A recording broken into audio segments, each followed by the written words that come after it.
A Tale of Winter. Exactly 7 years ago, I was on top of the mountain in the Norwegian Arctic in Tromsø. That's actually my favorite place in the world. I always want to be on top of the mountain in Norway. The higher, the better. Also, cardinally speaking. My internal compass is in alignment with the universal compass. It points to the north. Today is the vernal equinox, and for some reason I thought about what went through my mind at the time. While shooting ducks outside the place I was staying at, which was at the university, it occurred to me that there is a peculiar depth to Norway that fascinates me. It's Norway's profound voice that attracts me. Whenever I turn my head, I hear an echo. Speak to me. But this is me talking to the stones, the snow, the void, or the trees. Nature echoes my sounds. Though when my voice filters through snow, it sounds like snow. The same with the void.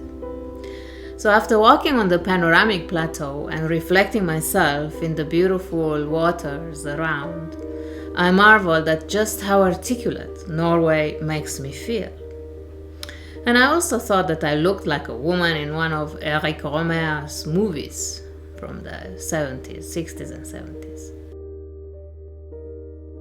A Tale of Winter is a favorite of mine, and at some point one of the characters says to the protagonist, a woman, "You are articulate because you let your feelings talk." The lead is a woman who accidentally gave the love of her life a wrong address instead of her own after just one encounter. So she searches for him.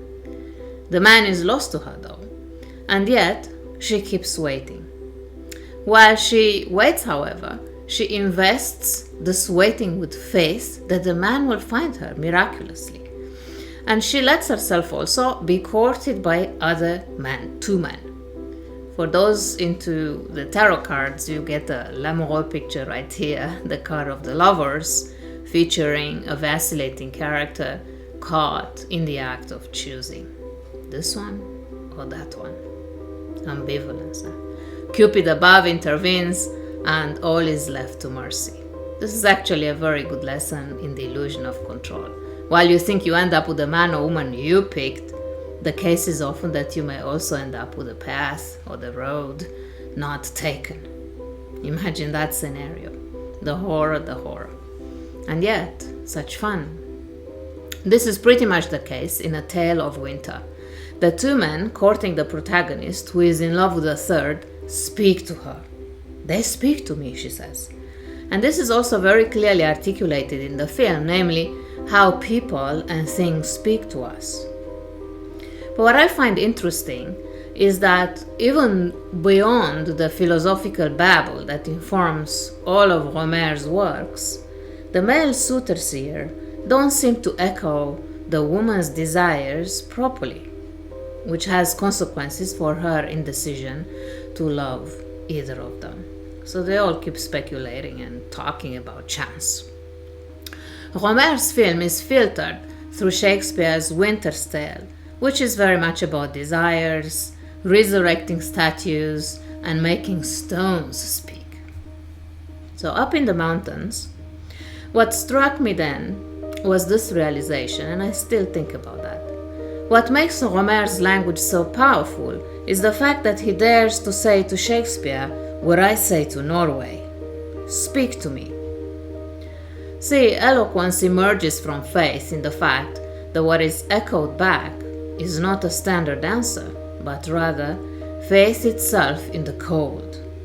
Now you may want to know, what does that mean? We would rather not leave this hanging in any philosophical babble, so here's what I think.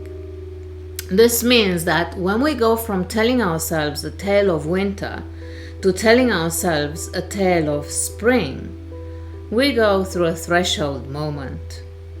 We tend to get excited.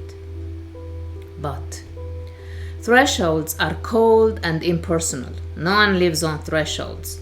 It's simply too uncomfortable.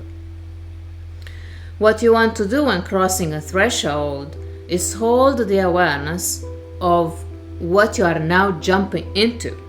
That is, if standing in awareness is part of your inclination or spiritual practice. So think. When you are aware of thresholds, what happens is that you become aware of your capacity to stay neutral when facing whatever comes your way. You may get excited that spring is here, but how about just seeing your excitement without getting excited? You may think, winter, good riddance, you are tough on me. How about you say goodbye to winter without getting emotionally involved? So the practice is to just notice what comes to you and remain distant. Cold thinking is condensed thinking, and condensed thinking is your threshold to higher consciousness, to awareness and clarity. Now go and say to your spring, speak to me, but not in a commanding voice, as you're not really in control of anything, but rather in a voice that echoes nature's desire, not yours. Enjoy your equinox. Thank you for being here. Thank you for listening. Be happy.